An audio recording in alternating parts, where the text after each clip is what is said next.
Welcome to this video of LabVIEW. So last video we were talking about how to get a fast Fourier transform. Now,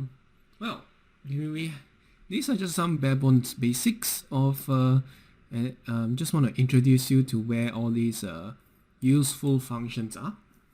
But let's say we want to do something a little bit more useful, right? A little bit more relevant to real life.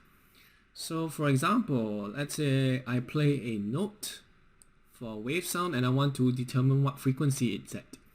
So if you look, I have an app here called Lingot. It's from Linux. You'll be able to find it in the Linux Mint store, and you will be able to see what frequency, for example, what frequency I'm playing. All right. So you can see this bottom spectrum here. This is a spectral plot. You have the number of decibels versus the frequency. And if I were to play a C note on my guitar, right, a C, I can also like hum a C. If I play a C note on my guitar, you'll be able to see. You'll be able to see a lot of characteristic frequencies, right? Okay, and you'll see that a C is about 131 Hertz. Okay, so this is a C note on my guitar. Okay, so let's say I want to have a let me put my guitar back. Let's say you want to have a C note, and you want to produce this kind of spectrum so that you can see what are the characteristic frequencies that you are playing. Okay, how do you get this done in LabVIEW? Now this is just another fun project, but it lets you get familiarized with some of the files in LabVIEW. So what do? Okay, first thing first, you will go to the let me see, yeah, signal processing. Go to the signal. It should be sorry. Don't go to signal processing. Go to Express, and you'll see this thing called signal analysis. All right. So right-click your block diagram. Go to Express, and you'll go to this part called signal analysis. All right. What we are trying to get is some spectral analysis, and we are trying to get the amplitude or power versus the frequency. Fast Fourier transform is an intermediate step to get us there, but it won't get us completely there because it will plot amplitude versus frequency bins. It will not give us the amplitude versus, or the power versus the frequency. It will not give us the power versus like the absolute frequency. It will give us frequency bins. So there are actually a few more steps you need to do to the fast Fourier transform in order to get it there. But if you want it the fast way, you go to Express, okay, right click, go to Express, go to Signal Analysis, and you should be able to see this part called Spectral. Okay, you will see this thing called Spectral, and you will go to this thing called Spectral Measurements. And then this configure window will pop up, and you should be able to select something called a power spectrum. Okay, the power spectrum will be able to power spectrum will be able to give you something like what you saw just now using that tuner app I had on Linux Mint. It should be able to give you all the frequencies arising from a certain sound. So I just click OK, and then I'm going to put another graph here, the waveform graph. Okay, I'll put it somewhere here. And I will just name this graph, I'll call it power spectrum, all right? Power spectrum. Power spectrum. So this is a very practical, one interesting thing you can do with LabVIEW, okay, for frequency analysis is to use this spectral measurements. All right, so this, from the signal, I'll need to wire this in from here. I'll drag this into where the signal is, and then I'll drag this power spectrum out to this power spectrum graph. Alright, so I'll run it again, and this is the power spectrum that you see. As you can see, this power spectrum itself is pretty messy.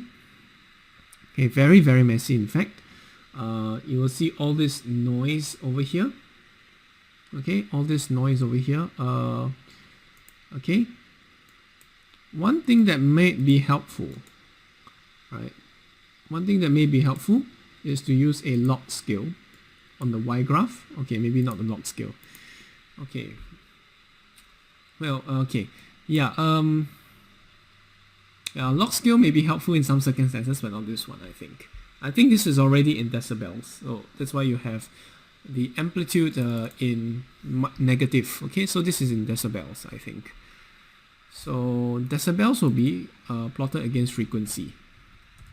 Alright, so if you want to take a note, yes, if you want to take note, you can look at this one, and it says that the results will be in linear or decibels. So if I select linear, it's going to look a little bit different. It's going to look like this. Okay, and you'll see one particular frequency jutting out a lot. Okay, so I can't, it's very hard to see here what that is, but let's see. Let's see. If you want to scale your axis, right click, go to properties, and you should be able to see under the properties. Okay, right click your graph, go to properties, and go to these tabs here. There'll be appearance, display format, plots, and scales. So scales will be here. You can scale your x-axis over here, which is I name it frequency. Unclick the auto scale, change it to maybe 2000. Alright, and you should be able to see the graph from 0 to 2000. If you get it even less, maybe 1200, okay, you'll be able to see even better. Or if you want to change it to even maybe, let's say 600, you should be able to see that this frequency here actually jumps out a lot. Okay, and if you go to the y-axis, if you want to again put it in log form, okay, so where do you change the settings between x and y-axis? So under the scales, the first drop down menu, it will be able to show you which axis you are changing. It can be the x-axis, it can be the y-axis. So my y-axis is currently now on auto scale, which is fine, but I can use the log plot on there. It will be able to show you all these various frequencies that are there. But of course this will show you like where the loudest noise is in this power spectrum. Now if I change this back to, okay, so again, never mind. Before I go back, I want to go to the properties of this power spectrum. Again, if you want to change the scales of the graph, go to the scales tab and click the axis that you want to scale properly, whether be it the x-axis or the y-axis. Okay, and then you disable or enable auto scale. Then you select your maximum and minimum as desired. Okay, so that's how you do it. If you want your y-axis to be in log scale, so this is what it will look like in log scale. Okay, otherwise you can leave it as a linear scale. Alright, so this is where your x-axis is. If you want to change your result from linear to decibels, it will start looking like a log scale again. Okay, so this is what the decibel spectrum thingy will look like.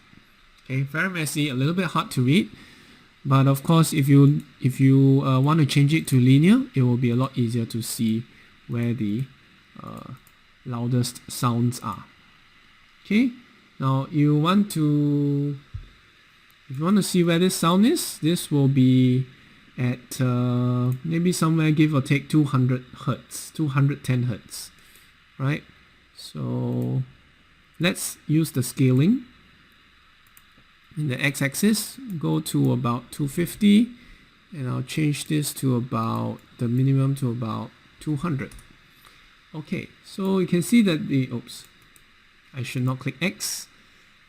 Okay, 200 to 250. Then click OK, do not click cancel. Alright, you can see that the that the maximum amplitude is somewhere around 221.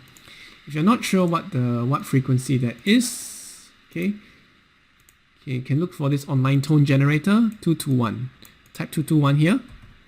I'll put this in the description, so don't worry. So this is the A note.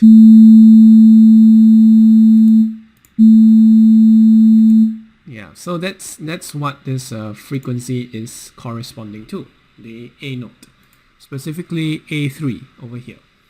Okay, so that's a good thing of note. Now let's say you want a cleaner frequency, for example, like the guitar tone I was talking about. So I already have it there in the GitHub, all right, in GitHub. So in the Git repository I gave, okay, in the Git repository I have a C3 note of about 130 Hertz. This was the guitar sound I pre-recorded for you in case you want to use this as your analysis file. So this is the C3 note. So if you want to put that into LabVIEW, sure, it should be able to give you about 130 Hertz. So let's change the path to put in this C3 note. Okay, change the path. Okay, give it this C3 130 Hertz. So as you saw just now when I started this video, C3 is at 130 Hertz, the guitar C, and you will be able to see, okay, if you rescale it from 100 to 250. Okay, the one that's 130 Hertz will be shooting through the roof here. You can see that this frequency is louder than perhaps any other frequency. And one thing you'll notice, if let's say I change this to 300, there should be another harmonic here. Okay, so why is this here? So this is about 132 Hertz. This one is about 264 Hertz, which is 132 times 2. Okay, so this is I think they are harmonics or something. I can't remember the exact term. Let me check for a while. Okay, sorry, the term is called octave. It's 1 octave up, exactly, 1 octave up. So it's not a harmonic, but an octave. Okay, so harmonic is slightly is very different from octave. Okay, so again, if we scale up, if we expect another note, perhaps at 264 times 2, or in n multiples of 130, you should expect one just before 400. So let me go it all the way up to about 1000. So you see, 130. Okay, this one is about 264. This one is about 390. So you kind of have n integer multiples of 130 or 132. So that's how this thing works. So let's use decibels, so it's easier to see all the yes. Now this is what I'm looking for. You'll be able to see all the relevant frequencies. Okay, first at about 130, second about 264 here, third about 390. Then you see that the frequencies are there in regular intervals. Okay, so this is how you get the spectrum, the power spectrum, if you're for playing a C note. Okay, so one last thing before I go is just want to introduce this filtering. Now, what is filtering? Okay, there's this toolbox you can do with LabVIEW. Okay, forget it. Filtering maybe is a concept I want to explain in another video. So I'll just stop for now, and I'll just leave it as such that yes, power spectrum. Power spectrum is very good for you to see the relevant frequencies that are inside a sound file, for example, or in a very periodic oscillating kind of a signal. Okay, so for example, this was a C note given. Now if you do a power spectral measurement and you output a power spectrum, you will be able to see what you saw in the tuner app that I had. Okay, so if you're not sure what to do, you can always watch the video again. But yeah, that's all I have for you this video. Hopefully this was helpful in getting helping you get some sound analysis and the power spectrum out from, let's say, sounds. Yeah. Thanks for watching. I'll see you guys again. Bye bye.